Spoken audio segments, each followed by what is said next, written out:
په دې کې شک نشته چې دعاګانې د الله جل جلاله قبلوي. په دویمه سپاره کې د قرآن شریف الله جل جلاله دا وعده کړې ده او د الله جل جلاله وعده هېڅ وخت کې دروغ کېدی نسي، حق وعده ده. په دویمه سپاره کې الله جل جلاله فرمایي چې تاسو له مانه دعا وغواړئ زه ستاسې دعاګانې قبلوم. نو دا رښتینې وعده ده. نو الله جل جلاله باید زموږ دعاګانې قبولې کړي او قبلوي. اوس دا چې موږ تاسو دعاګانې کوو او نه قبلېږي د دې ډېرې وجې کېدلی شي. اولنۍ او عمده او اساسي وجه زما په فکر باندې هغه دا ده چې زموږ ستاسو د یوه مړۍ روزي د حلاله نه ده. که چېرته زموږ ستاسو مال حلال شي که نه او روزي مو حلاله شي، دا څه شی چې خورو، دا څه شی چې څښو، دا څه شی چې اغوندو، که چېرته دا حلال واوسېږي نو یقینا چې زموږ ستاسو دعاګانې به الله جل جلاله قبولې کړي. خو که چېرته دا حرام واوسېږي، په ناروا طریقه باندې موږ لاسته راوړو، نو بیا امکان نشته چې زموږ ستاسو دعاګانې هغه الله جل جلاله قبولې کړي. ځکه تا د نورو خلکو دعا وانخیسته نو ته چې څومره دعاګانې کوې که نه هغه بیرته ردېږي. د نورو خلکو ښېراوې ته اخیستي، یوې خواته ته دعا کوې خو بلې خواته خلک درته ښېرا کوي. هغوی ترازو درنده ده. خدای دې داسې کله که زه چې څنګه زورولی یم، الله دې وکړوه زه دې م کړولی یم، الله دې وزوروه زه دې م زورولی یم. نو ته دعاګانې کوه بې فایدې دي. نبي علیه الصلاة والسلام هم دا خبره موږ ته په وضاحت سره کړې ده او الحمدلله پوه کړي یو. وایي چې یو نفر د ډېر بیچاره ده، د حدیث مفهوم ده، ډېر بیچاره ده که نه، الله ته یې دعاګانې کوي، لاسونه یې جګ کړي دي. الله جل جلاله باید د ده دعاګانې او د غږ یې باید واوري که نه، او دعاګانې باید قبولې کړي. ځکه ډېر بیچاره ده، وضعیت یې خرابه ده، په بد حال ده که نه، او بیا الله ته ډېر په عاجزي باندې لګیا ده. خو نبي علیه الصلاة والسلام وایي چې سره له دې بیا هم الله د ده دعاګانې ردوي، دعاګانې نه قبلوي.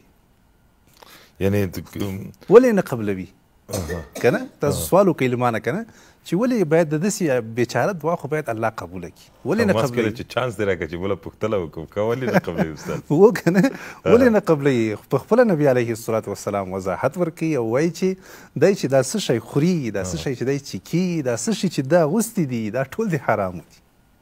یعنې فکر کوئ چې د زیاتره چې دا وایي دا همدغه علت عمومي علت کېدی شي؟ دغه عمومي علت کېدی شي. ټول خلک حرام خواره نه دي که نه زموږ په دې ټولنه کې، خو اکثره دي. ګوره دا چې څوک وظیفې کوي په دفترونو کې ناست هغوی ته نه معلومیږي، خو ته یقین په الله وکړه چې د باندې خو راووتې او بازار ته خو لاړې که نه، ته چې دا کوم چلونه او فریبونه او دړاکې او هغه ووینې که نه، ته به بیخي حیران سي چې دا خلک. استاد په بښنې سره وبښئ، وایي کله چې حاضري دی له 8 نه تر 4 بجو پورې او ته یو ورځ 10 ورځې، یو ورځ 9 ورځې، یو ورځ 11 ورځې دروغو بهانې کوي، ته کې هم ځینې مشکلات پیدا کېږي. دې کې هم رزق کې روزي کې بالکل فرق راځي. حتی چې تا ته یو دنده وسپارل شي او ته په سمه توګه باندې نه ادا کوې که نه، یا یې لایق نه یې د هغې دندې، د بل چا ځای دې هم نیولی ده او په خپله هم کار نشي کولی. دا ټول زموږ ستاسو په رزق کې فرق راولي. صحیح شوه؟ یو ګیلاس ته له اوبو نه ډک ده، په دې کې یو 2 څاڅکي فقط مردارې اوبه ور واچوه، ټولې مردارې، ټولې مردارې، هغه څوک بیا نه څښي. نو ستا روزي صحیح ده چې نورو خواو نه د حلال روزي ځان ته بندوبست کړی، خو د یو نفر حق نه ورکوي. نن سبا خو چاته قرض ورکړه که نه اقبال صاحب، بیا نو ځان تیار کړه که نه منډو ته دونه منډې وکړې که نه، دا بوټونه به دې وشکېږي. صحیح شوه؟ او یا چا سره معامله وکړه په غم به ورسره پاتې وي. بالکل بس زارۍ ورته کوه، عذر ورته کوه. دا محکمو کې دا نن سبا چې بد حال جوړ ده که نه، دا د څه وجې نه جوړ ده؟ دا خلک هسې هلته لیونیان دي چې منډې وایي که نه، هلته څه شی خرڅېږي چې وایخلي، کوم تجارتي معاملې کېږي هېڅ هم نشته، یوازې جنجالونه او لانجې دي چې په دې محکمونو کې. ما ستا حق خوړلی ده او تا د هغه حق ده، د هغه حق ده، د یو بل حقوق پاتې دي په یو باندې، د لکونو میلیونونو افغانیو معاملې دي. او اوس وخت هم داسې وخت ده چې په زور یې دسکه اخلي، بس اخلي بې. یعنې حق اوس حقدار ته ورکول کېږي.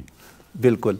نو منډې او جنجالونه ډېر زیات دي که نه، دا محکمو کې، دا په دې حوزو کې، دا ټول د دغه وجې نه چې موږ متاسفانه د بل چا په حق باندې ځان غلی کړی ده، د پردی حق مو هغه په خپل جیب کې اچولی ده. نو بیا دعاګانې کوو. په بښنې سره څنګه پوه شو چې دغه هغه کومه څاڅکی چې تاسو ویلې چې په ګیلاس کې ولګي، چې دغه څاڅکی له دغه اړخ نه ماته را روان ده؟